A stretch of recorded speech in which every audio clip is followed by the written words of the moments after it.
Here, Brandon McReynolds getting ready to go through Tech. Tech here is always got a lot to it. Is anything worry about going through Tech, or you're pretty sure everything is good to go? Everything should be good to go. You know, this car hasn't changed a whole lot since we ran it here last year. We never really had a problem. We had a little bit of trouble with roof height for some reason, but it should be fine. We adjusted some things for Denny Hamlin's race, so we should be good to go.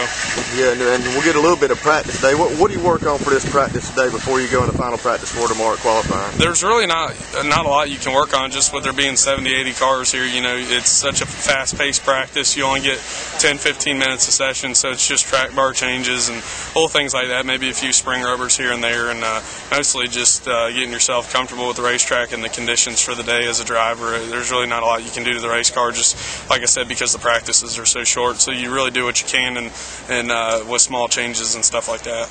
Yeah, and this week you supposed to have a go-kart race this week. You had a little gong show. You were scared of being that. Were you scared of getting injured here instead of going to Martinsville? Yeah, definitely a few big couple weeks coming up here with Martinsville, running the big race up here on Sunday, and next week running Rockingham. And so I actually had my gong show out there with my go-karts, and ended up running Beaver Dragon Casey LaJoy in mine because his motor blew up and he's leading the points out there, so I felt bad for him. But definitely going to continue my driver development search. I think it's cool to give young kids a shot, even if it's in a little go-kart race. We have a lot of fun out there, so it should be cool.